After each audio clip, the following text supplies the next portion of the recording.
Bioshock Infinite isn't a bad game. It might surprise you that I'm starting with that observation, considering that I spent around a quarter of an hour complaining about it, but honestly, the game isn't terrible. I would rank it somewhere in the middle when it comes to the first-person shooter gameplay. Sure, it's chaotic and at times really tedious, but that's actually not uncommon in this genre.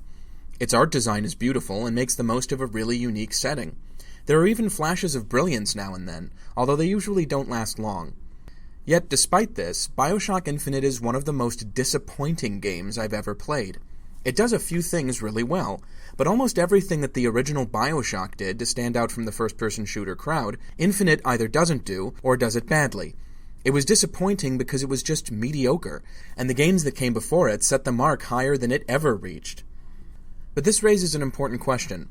What's so great about the original Bioshock? Am I actually justified in being disappointed that Infinite didn't carry on the original's legacy? After all, if Ken Levine's team at Irrational Games decided to change the formula, maybe they knew something about it that I don't. I want to be fair here, so let's start by examining the case against the original. First of all, Bioshock isn't a terribly original game from a design perspective. As Yahtzee Croshaw pointed out at the time, both its gameplay mechanics and its level structure clearly owe a huge debt to its own predecessor, System Shock 2. The plasmids are basically cybernetic modules. Mutated humans with spooky superpowers are the primary enemy type in both games. Rapture, unlike a real city, is split into functional wings like the spaceship in System Shock, with some areas, like the medical pavilion, being so similar that it almost borders on parody. Bioshock also doesn't have a lot to offer in the way of challenge. On lower difficulty levels, Bioshock is so easy and throws so many resources at you that you basically have to not be paying attention at all in order to lose. Even when you do die, there's no real punishment for it, which takes the teeth out of several ostensibly dramatic parts of the story, like when you have to fight off the waves of splicers in the research laboratory in Arcadia. And honestly, that's it. I can't think of much more to criticize about Bioshock. Admittedly, even though this is only two things, they are two big things. For anyone who played through and enjoyed System Shock 2, a game that iterates on its level design while offering none of the original game's challenge probably comes across as a cheap knockoff, no matter how attractive its art design is. So on the other hand, what does Bioshock have to recommend it? It's a little difficult to be specific about this, because so much of Bioshock's appeal comes from that nebulous thing called atmosphere, but I'm going to try to narrow it down to three major positives. The first big advantage that Bioshock has over System Shock 2, and most games really, is scale. I'm not talking about the physical size of the world here. System Shock 2 had very substantial levels, and while Bioshock has a larger world, it's not much larger. No, what I really mean is the scale of time and society that the game operates in. System Shock 2 takes place on a spaceship. Every character is a crew member, and almost every place you go to is devoted to a branch of operations or research. Even when you visit areas devoted to recreation, they're never larger or more complex than a similar area would be on, say, a cruise ship. This is a very small cross-section of society, and what's more, all the backstory you hear about has taken place over a period of months. Bioshock, on the other hand, has a backstory that stretches back several decades.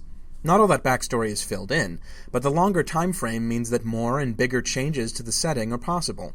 Also, because Rapture is a whole city, the functional areas you visit can be separated into unique businesses, homes, public spaces, and so on. I have many fond memories of specific places in Bioshock that have no real equivalent in System Shock 2. Dandy Dental, Jet Postal, the Fighting McDonough's Tavern, the Worley Winery. What would have been just an ordinary room in System Shock is a place with a story behind it in Bioshock, a place you can get lost in. Most games designers don't spend nearly as much time fleshing out the environmental details as Bioshock's team did.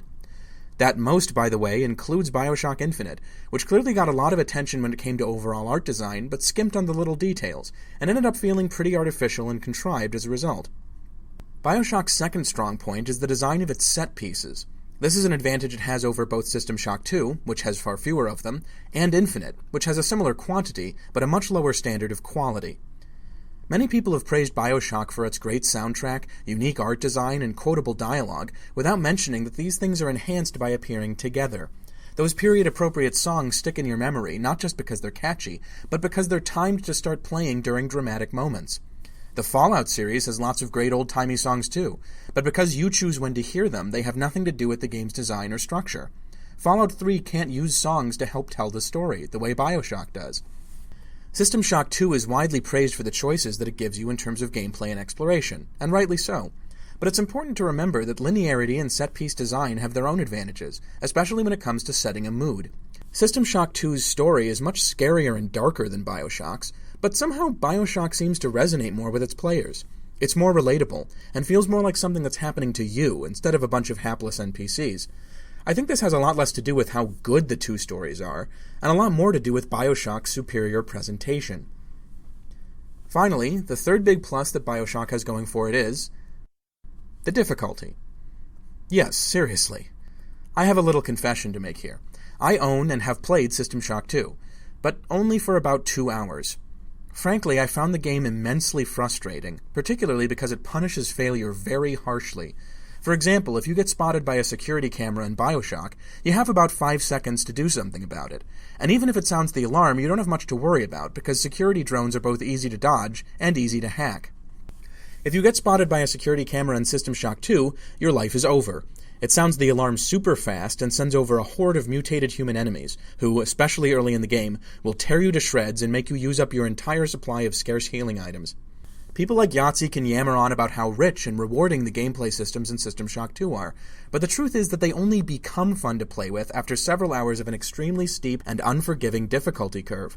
The game is full of traps for unwary players, and if you don't quick save a lot, your chances of having to replay a frustrating section of gameplay are close to 100%. Seamus Young has a great video where he talks about difficulty in video games. He compares learning how to play a game with learning how to play basketball. Imagine if basketball worked like video games, and every time you missed a shot, you'd have to run laps for 5 minutes before you got another chance. This wouldn't help you learn, or make basketball more fun. It would only irritate you and make you more likely to quit playing. This doesn't mean that games should all be easy, obviously, but punishment is not the same thing as challenge, and System Shock 2, in common with most FPS games I've played, is punishing. Compare this with Super Meat Boy, a game that has a very high level of challenge, but very little punishment for failure, since its levels are short and you respawn instantly on death. Apply that idea to System Shock 2, and you end up with something a lot like the Vita Chambers in Bioshock.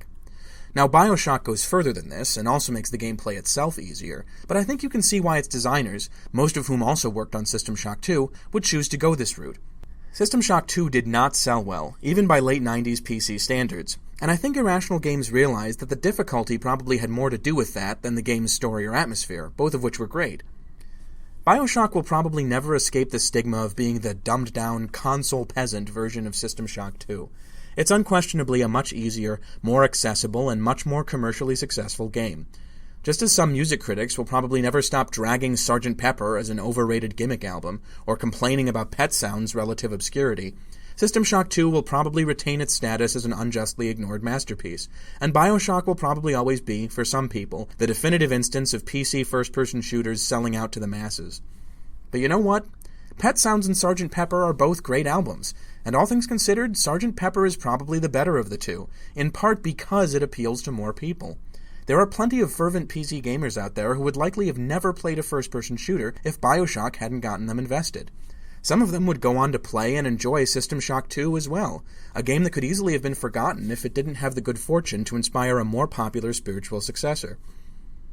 So to get back to my original question, is Bioshock actually a great game?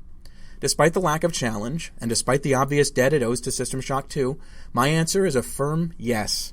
Bioshock created a fascinating, absorbing world that was fun just to walk around in, long before walking simulators were a thing. But unlike walking simulators, Bioshock had real game mechanics that rewarded player investment without demanding all of the player's attention. It had enough challenge to keep you invested, without pressuring you into ignoring all the little details that made it unique. Bioshock didn't put gameplay first, and it didn't put story first either. It found a third way: put the world first. Unlike System Shock 2, it didn't have a brick wall of difficulty to scare you away from it. And unlike Bioshock Infinite, it didn't have a preachy, pretentious story to harangue you with when you were trying to have fun. Bioshock is a great game, and it deserves its place in history.